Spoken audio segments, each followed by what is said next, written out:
Bueno, me parece que nos faltaba un elemento importante, que es Dios. ¿Se puede una persona conocer mejor a sí misma en Dios? Esa es una buena y excelente cuestión que hay que plantear. Yo creo que hay razones que permiten una cierta respuesta a esa pregunta, y desde luego la considero pertinente, ¿no? Voy a dar algunos argumentos. El primero es que, yendo a los propios orígenes,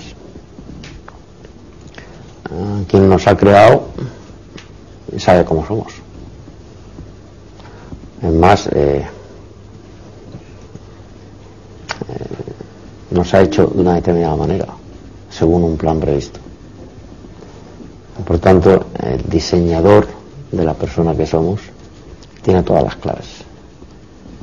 Aunque solo fuera con ese argumento puesto en Dios, no solo en los padres, también los padres han contribuido en modo importante a generarnos como hijos, pero la generación humana de padres a hijos no es la creación.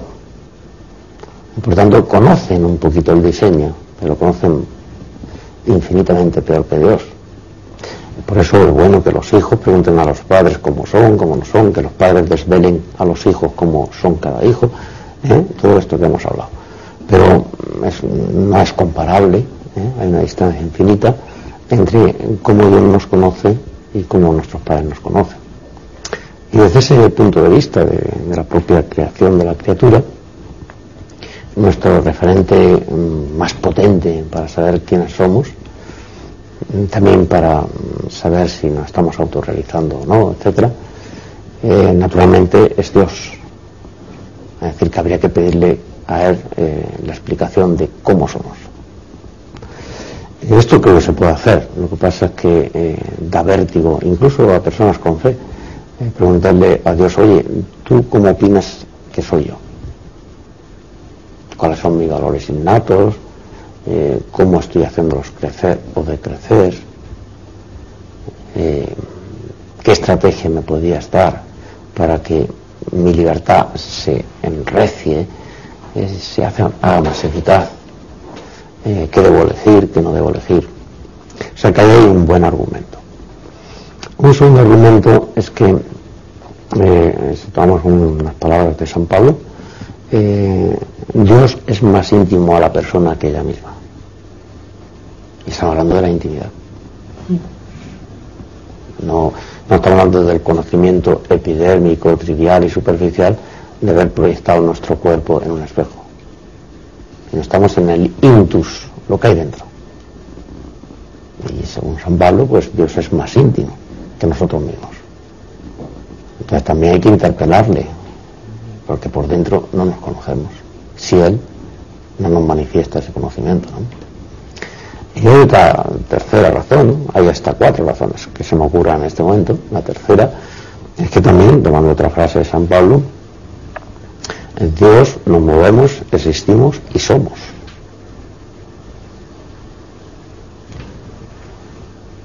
No tenemos escapatoria, Nos movemos, existimos y somos. Y además con libertad. Por tanto, desde ese punto de vista de la fe, yo soy creyente y no tengo inconveniente en manifestarlo así, desde el punto de vista de la fe, el autoconocimiento personal o apela a Dios o siempre se queda corto.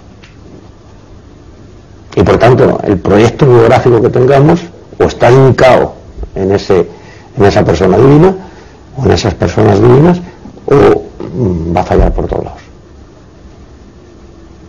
Esto quizás desde el punto de vista de la educación religiosa por parte de los padres también hay que mejorarlo. Es decir, yo dudo que haya muchos padres que hayan enseñado a sus hijos a decirle: oye, te tienes que conocer, no te conoces bien, ¿por qué no le pides a Dios conocerte y conocer más a Dios para, conociendo a Dios, conocerte a ti mismo en Dios?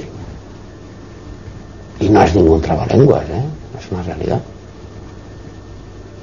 Probablemente si uno empieza a leer los evangelios, pues encuentra destellos de la biografía de Jesucristo que algo, aunque sea muy lejanamente, nos dice respecto a nuestra propia biografía. y bien sea por el ideal del yo en la persona de Jesucristo, o bien sea por remoción en nuestra intimidad de esas escenas de la vida de Jesucristo, estamos alcanzando un conocimiento nuestro, personalísimo, el mismo Jesucristo.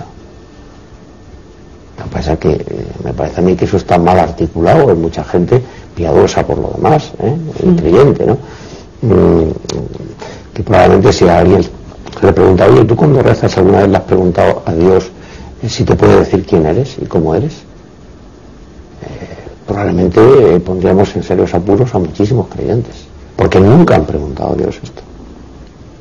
Se han quedado en una simple petición, a ver si me das esto, me falta lo otro, ayúdame en esto. Bueno, eso es, estamos otra vez con las consecuencias externas de nuestros actos, no con las consecuencias hacia adentro de nuestros actos. Y estamos hablando de oración. Y sin embargo, la palabra o la pregunta fundamental a la que hay que atreverse, porque es nuclear en la persona, es decir, ¿quién soy yo? ¿O qué te parece que hago con mi vida? Pues no se pregunta. Y cuando se pregunta da miedo. Cual quiere decir que hay ahí un problema de profundidad. Y hay una última razón, la he dejado para la última, porque en mi modo de ver, porque me parece que es mucho más humana que las anteriores presuponen la fe, pero esta no necesariamente no hay que tener fe para creerla, sino que probablemente es una cuestión que surge al filo de la metodología del autoconocimiento personal. Algo había dicho ya en otras clases. Y es que el conocimiento directo del yo acerca del yo, metodológicamente es muy complejo y muy difícil, porque es casi sin referentes. El yo sujeto no puede conocer al yo objeto en el vacío. Y sin embargo hay un procedimiento que es extremadamente colosal, y es el conocimiento del yo cuando emergen y comparecen las referencias éticas. Es decir, la persona humana no puede decir jamás lo que es bueno y lo que es malo, porque eso le ha sido dado. Y por tanto no puede él erigirse en creador de la propia ética por la que tiene que conducirse. Hay normas que uno tiene que asumir y aceptar. Esas normas tampoco son abstractas, sino que aunque estén formuladas en modo abstracto, luego se encarnan, cristalizan y se personalizan como leyes en nuestra propia conciencia, que es la juzgadora.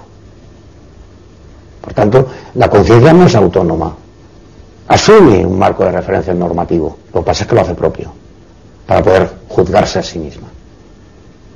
Bueno, pues en ese juicio que cada uno hace de sí mismo, abierto a la veracidad de la ética, es como mejor se conoce la persona humana a sí misma. Porque ese conocimiento entonces está contextualizado, está puesto en razón, está enmarcado por lo que es bueno y lo que es malo. Y con esos referentes ya sí empieza a aparecer una criteriología, todo lo subjetiva que se quiera o todo lo personalísima que se desee, por cuya virtud uno puede decir me estoy autorrealizando o no, estoy perdiendo valores, estoy creciendo en valores, mi autoestima está baja, pero porque he perdido aquí y allá, y la manera de que esté más alta es crecer aquí y aculla. Es decir, en el fondo se nos abre un ámbito de referencias espléndido, un mapa para la navegación de nuestra vida. Pero ese mapa no está vacío tampoco, sino que en ese propio mapa comparece el propio yo, que puede ser apresable con todos sus significados por la propia persona. Es decir, el conocimiento personal, la autoestima, la autorrealización personal no son independientes en absoluto, es lo menos independiente que hay respecto de la ética. Por eso me parece que es una pregunta del millón.